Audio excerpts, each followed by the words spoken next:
yung ating Pangulong Bongbong Marcos. Pakinggan natin yung kanyang announcement mga kababayan. Ngayon lang po. Mga kababayan, magandang araw po sa inyong lahat.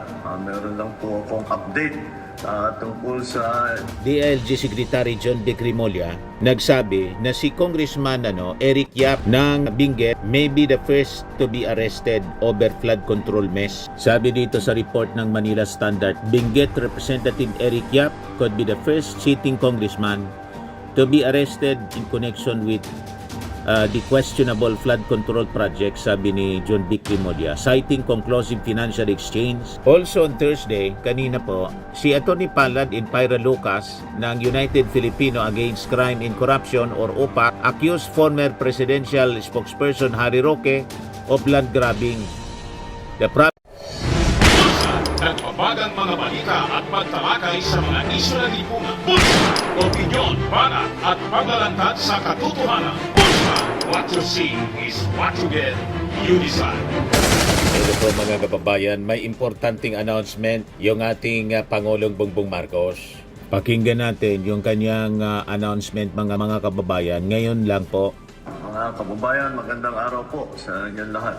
Meron lang po akong update tungkol sa iba't ibang kaso tungkol sa flood control na mga problema sa mga iba't ibang kontrata. Ipapaabot ko po sa inyo na ang 96.5 million na Ghost Flood Project sa Davao Occidental, naglabas na ng warrant of arrest ang korte laban sa 10 pangunahing sangkot dito sa anomalyang ito. Ang mga akusado ay nahaharap sa kasong graft at malversation.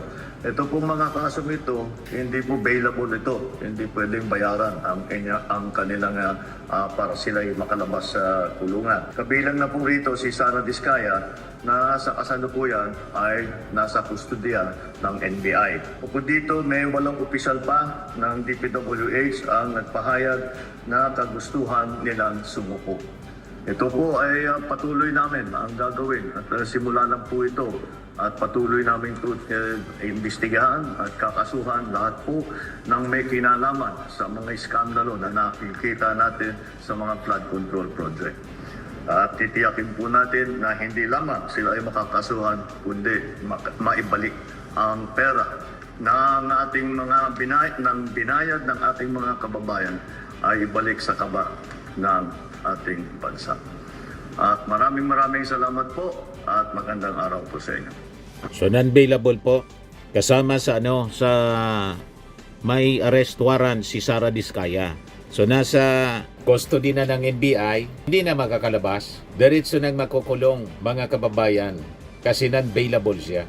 Kanina, si DILG Secretary John Vic Remulla nagsabi na si Congressman Eric Yap ng Benguet may be the first to be arrested over flood control mess. Sabi dito sa report ng Manila Standard, Benguet Representative Eric Yap could be the first sitting congressman to be arrested in connection with the questionable flood control project, sabi ni John Vic Remulla, citing conclusive financial exchange between the lawmaker and contractor couple Sara and Curly Diskaya.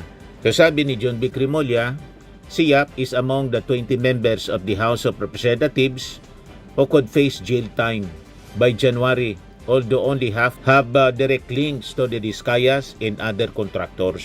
Yung ating Pangulo earlier announced the Court of Appeals has issued a freeze order on bank accounts, assets, and aircraft linked to anomalous flood control projects allegedly involving Yap and his brother, CIS Party List Representative Edvic Yap.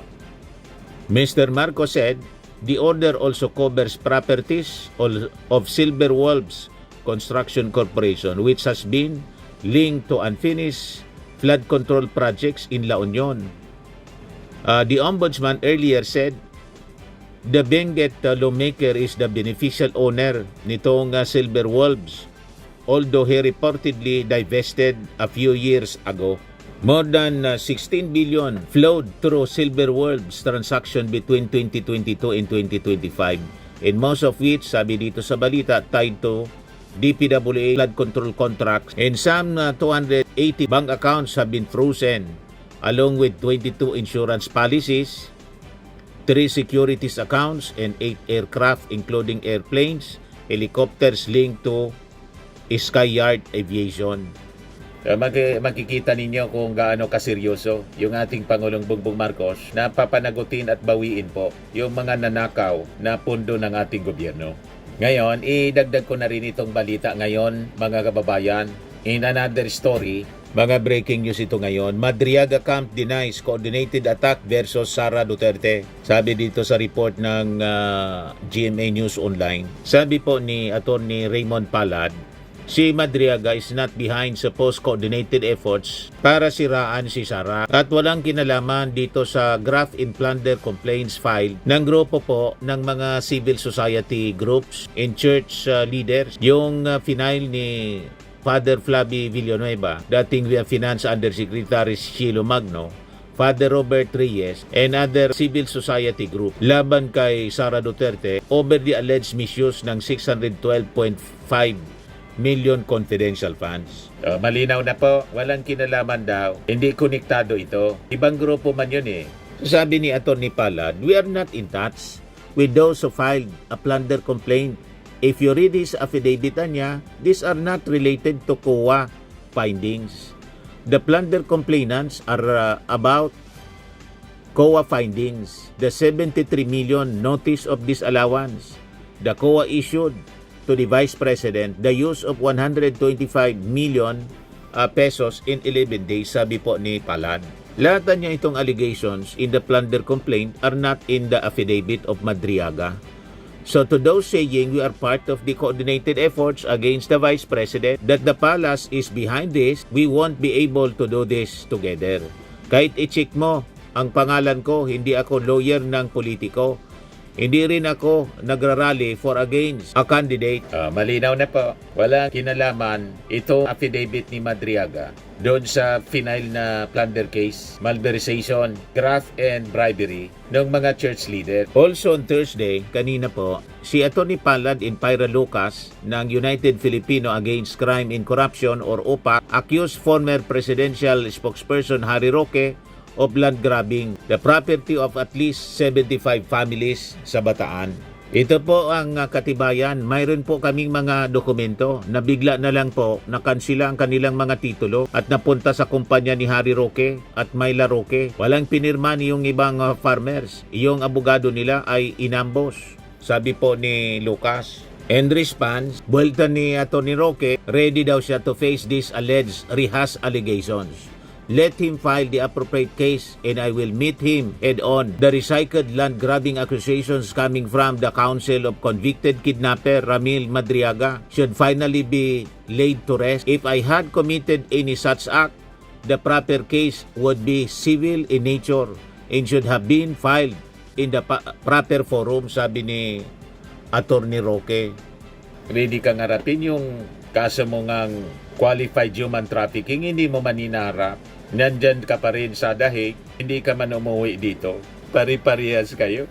Pag kampo ng mga Duterte, iba yung sinasabi sa ginagawa. Handang harapin, pero ayaw umuwi. Parang si Bato de la Rosa. Kwento pa lang tungkol sa warrant of arrest, hindi pa man nakikita yung physical copy ng ICC warrant, hindi na nagpapakita.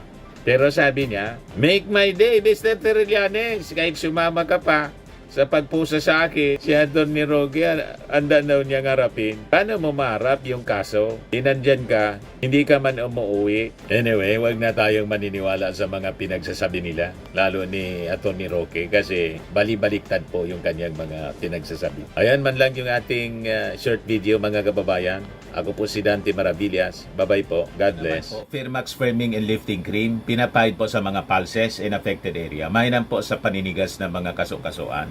Ito naman po, Automax Radiant Serum. Sa mukha naman yung application. Anti-aging po siya. You will look 10 years younger than your age. Sa mga cancer patients naman po, baka lang gusto ninyo itong itry. Naing siya Red Mix Fruit Drink.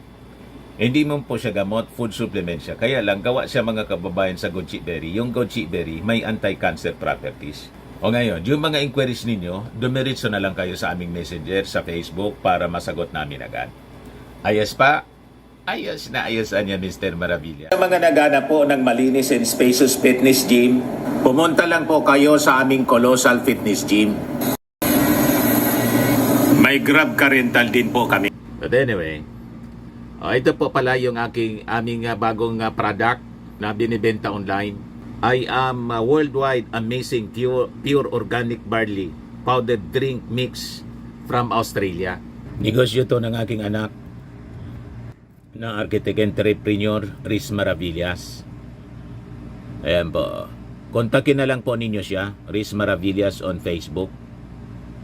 Ang mga health benefits niya: boost immunity, improves digestion, enhance energy levels, packed with antioxidants, prevent cancer. Ito naman po yung bago naming product na binibenta online. Eye Glow Serum, whitening po siya. Tingnan ninyo yung epekto sa aking anak na architect before and now. Yung mga inquiries po ninyo, dumiretso na lang kayo sa kanyang Facebook account, Riz Maravillas.